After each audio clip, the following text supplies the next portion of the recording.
आप सब ने अपने जीवन में एक कहावत तो सुनी ही होगी कि एक चुप 100 को हराए। सुनी है ना? और इसीलिए कई बार हम जीवन में चुप रहते हैं, मौन रह जाते हैं, क्योंकि यह सत्य है कि एक मूर्ख के लिए मौन रहने से अधिक श्रेयस्कर उत्तर और कुछ भी नहीं हो सकता। परंतु क्या जीवन में सदैव मौन रहना, सदैव चुप रहना क्या उचित होता है? नहीं। जहां पाप का बल बढ़ रहा, जहां छल हो रहा, वहां मौन रहने से अधिक गंभीर अपराध और कुछ नहीं हो सकता। मौन रहकर कदाचित आप समस्या से बच जाएं, परंतु आप संसार को समस्याओं में उलझा देते हैं। इतिहास साक्षी है कि पापियों के उद्दंडता ने संसार को इतनी हानि नहीं पहुंचाई जितना कि सज्जनों के मौन ने पहुंचाई। यदि कोई मूर्ख बोल रहा है तो मौन रहना उचित है, परंतु यदि कहीं अपराध हो रहा है, छल हो रहा है, तो उठिए और विरोध कीजिए, क्योंकि आप भले ही ना से, परंतु आपकी आने वाली पीढ़ी इस पाप के दंड को अवश्य सहेगी।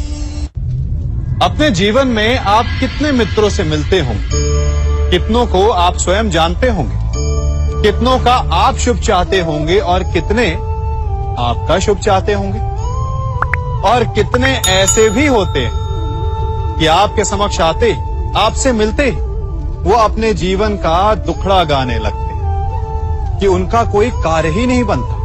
वो क्या करे? कार्य प्रारंभ होने से पूर्व ही कठिनाइयां आ जाती, कठिनाइयों के कारण वो आगे नहीं बढ़ पाते। क्या आपको पता है ऐसे लोगों की वास्तविक समस्या क्या होती है? क्या उनकी समस्या मार्ग में खड़ी बाधाएं हैं, या वो कठिनाइयां जो उनके कार्य को कभी संपन्न ही नहीं होने देती? सत्य तो यह है कि वास्तव में ऐसे लोग अपना कार्य कभी प्रारंभ ही नहीं करते। आधे मार्ग से उल्टा लौट जाने से अधिक बुरा यह है कि अपना कार्य कभी प्रारंभ ही ना कर। तनिक कार्य तो प्रारंभ करके देखिए, विश्वास कीजिए आप कभी खाली हाथ नहीं होंगे। आपको गर्वित करने के लिए सफलता भले ही आपके हाथों में ना हो, परंतु सफलता पाने का ज्ञान आपके हाथों में अवश्य होगा।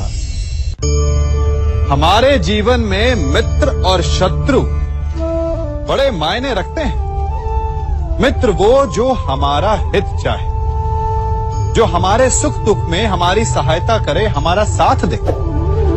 कुछ मित्र जन्म से होते हैं, कुछ मित्र हम स्वयं बनाते हैं, कुछ मित्र परिवार में मिल जाते हैं, तो कुछ मित्र जीवन की यात्रा में। परंतु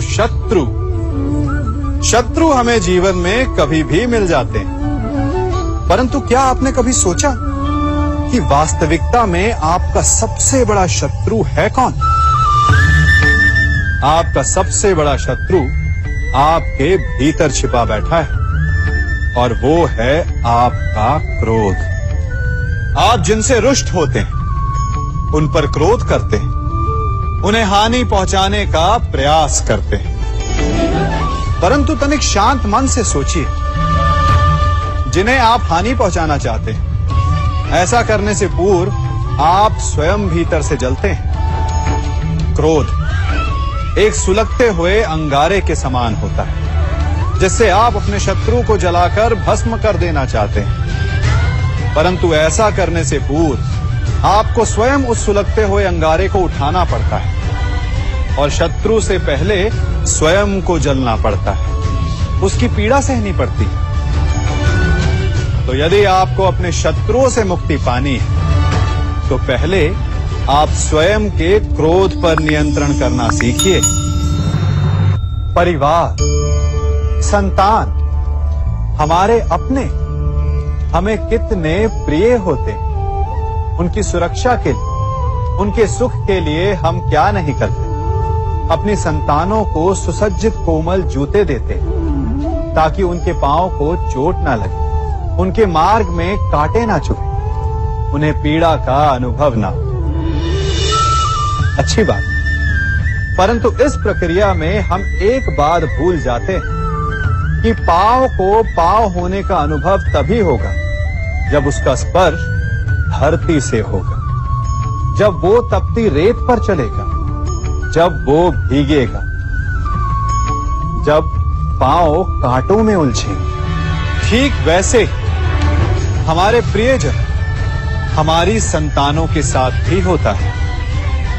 हम उन्हें जीवन का सुख तो देते हैं, परंतु उन्हें जीवन का अनुभव करना ही नहीं सिखाते।